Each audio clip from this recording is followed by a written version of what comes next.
ओम परमात्मने नमः।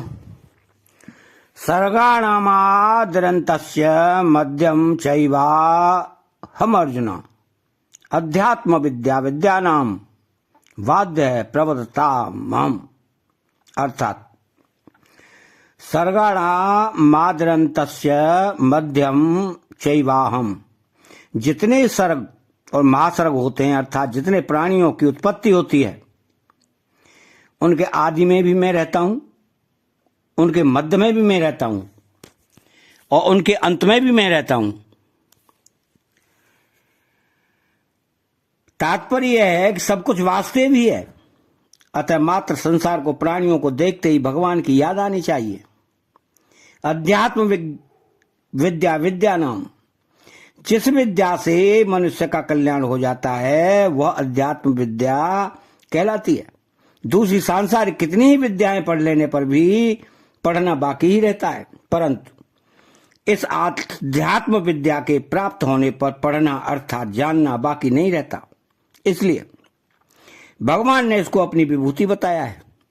तो वाद्य प्रवृत्ताम, आपस में जो शास्त्रार्थ किया जाता है वह 3 प्रकार का होता है। जल्प, युक्ति प्रतियुक्ति से अपने पक्ष का मंडन और दूसरे पक्ष का खंडन करके अपने पक्ष की जीत और दूसरे पक्ष की हार करने की भावना से जो आज शास्त्रार्थ किया जाता है उसको जल्प कहते हैं। वितंडा, अपना कोई भी पक्ष न रखकर केवल दूसरे पक्ष का खंडन ही खंडन करने के लिए जो शास्त्रार्थ किया जाता है उसको वितंडा कहते हैं। वाद, बिना किसी पक्षपात के केवल तत्व निर्णय के लिए आपस में जो शास्त्रार्थ किया जाता है उसको वाद कहते हैं। तो उपर्युक्त तीनों प्रकार के शास्त्रार्थों में वाद श्रेष्ठ है। इसी वाद को भगवान ने अपनी विभूति बताया है। अब इसके गूढ़ भाव में चला जाए तो लौकिक विद्याओं में अध्यात्म विद्या अर्थात आत्मज्ञान श्रेष्ठ है। इसी को गीता के अध्यायों की पुष्पिका में ब्रह्म विद्या कहा गया है। अध्यात्म विद्या अर्थात आत्मज्ञान को अपनी विभूति बताने का कारण है कि यह सबसे सरल है, सबसे सुगम है और सबसे प्रत्यक्ष अनुभव की बात है। इसको करने में, समझने में और पाने में कोई कठिनता है ही नहीं। इसमें करना, समझना और पाना लागू होता ही नहीं, कारण कि नित्य प्राप्त है और जागृत, स्वप्न, सुषुप्ति आदि संपूर्ण अवस्थाओं में सदा ज्यों का त्यों मौजूद है। तो आत्मज्ञान जितना प्रत्यक्ष है उतना प्रत्यक्ष संसार भी नहीं है। तात्पर्य है कि हमारे अनुभव में आत्मज्ञान जितना स्पष्ट आता है उतना स्पष्ट संसार नहीं आता।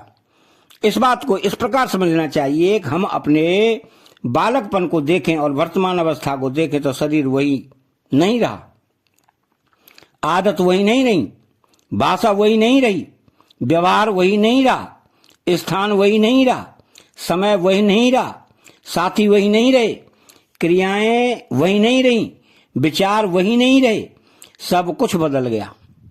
पर सत्ता रूप से हम स्वयं नहीं बदले। तभी हम कहते हैं कि मैं तो वही हूं जो बालकपन में था। तात्पर्य यह हुआ कि जो बदल गया वो अलग स्वभाव वाला है और जो नहीं बदला वो अलग स्वभाव वाला है।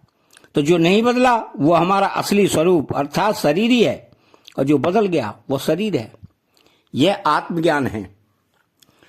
तो अक्षराणाम कारो अस्मि द्वंद्वः सामासिकस्य च अमेवाक्षय कालो धाता विश्वतो मुखा।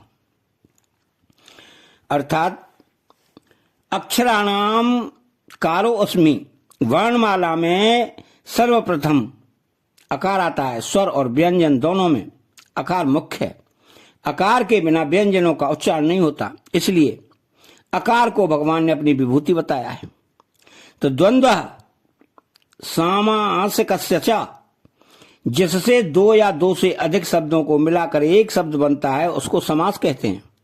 समास कई तरह के होते हैं, उनमें अव्ययी भाव, तत्पुरुष, बहुब्रीहि और द्वंद्व, ये 4 मुख्य हैं। तो 2 शब्दों के समास में यदि पहला शब्द प्रधानता रखता है तो वह अव्ययी भाव समास होता है।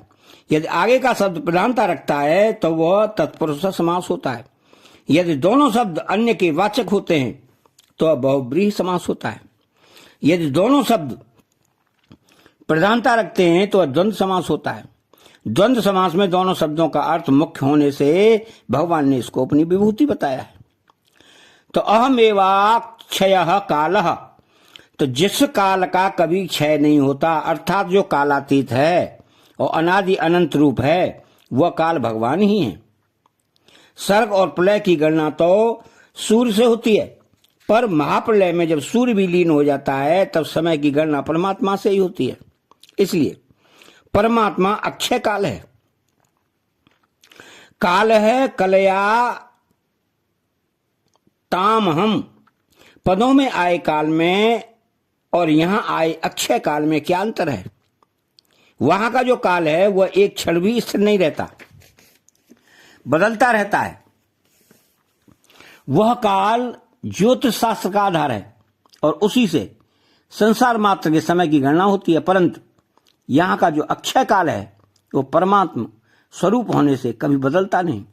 वह अक्षय काल सबको खा जाता है और स्वयं ज्यों का त्यों ही रहता है, अर्थात इसमें कभी कोई विकार नहीं होता। उसी अक्षय काल को यहां भगवान ने अपनी विभूति बताया है। और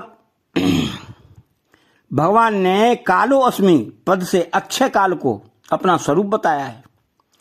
तो धाता हम विश्व तो मुखः, सब और मुख वाले होने से भगवान की दृष्टि सभी प्राणियों पर रहती है। अतः सबका धारण पोषण करने में भगवान बहुत सावधान रहते हैं।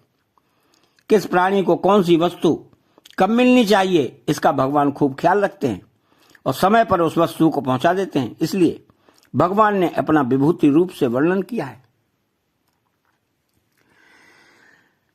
अतः चैनल को सब्सक्राइब करें, बेल आइकन घंटी को दबाएं और कमेंट बॉक्स में जय श्री कृष्णा लिखें। बोलो जय श्री